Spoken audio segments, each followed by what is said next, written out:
శ్రీశైలంలో మహాక్షేత్రంలో అపచారం జరిగిందని వైఎస్ఆర్ కాంగ్రెస్ పార్టీ ఒక పాయింట్ని రైజ్ చేస్తుంది. శ్రీశైల ఆలయ చరిత్రలో మొదటిసారిగా స్వామి అమ్మవార్ల గ్రామోత్సవం జరగలేదన్నది వాళ్ళ ఆరోపణ. బ్రహ్మోత్సవాల్లో రెండవ రోజు స్వామి అమ్మవార్లకు నిర్వహించాల్సిన వాహన సేవ గ్రామోత్సవం రద్దు చేశారని దేవస్థానం అధికారులు. క్యూ లైన్లలో భక్తుల రద్దీ విపరీతంగా ఉండడంతో ఉత్సవమూర్తులు రాజగోపాలం వేరుల ఊరేగించేటటువంటి సంప్రదాయాన్ని పక్కన పెట్టేశారు. పురవీధుల్లో జరగాల్సిన ఉత్సవాన్ని ఆలయ ప్రాంతానికే పరిమితం చేశారు దేవస్థానం వాళ్ళు.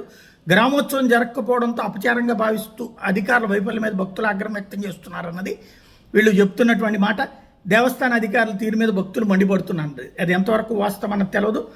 బట్ గ్రామోత్సవం జరిపారు అన్నటువంటిది వీళ్ళు చెప్తున్నారు. అయితే అది గుడి లోపలికి పరిమితం అయ్యారు, ఊళ్ళో నిర్వహించాల్సింది నిర్వహించలేదు అన్నటువంటి పాయింట్ని ఇటు వీళ్ళు రైట్ చేస్తున్నారు. ఎంతవరకు వాస్తవం అన్నది స్థానికులకు తెలియాలి, భక్తులకు తెలియాలి, అక్కడ రెగ్యులర్ కార్యక్రమాల్లో పాల్గొనే వాళ్ళకి తెలియాలి.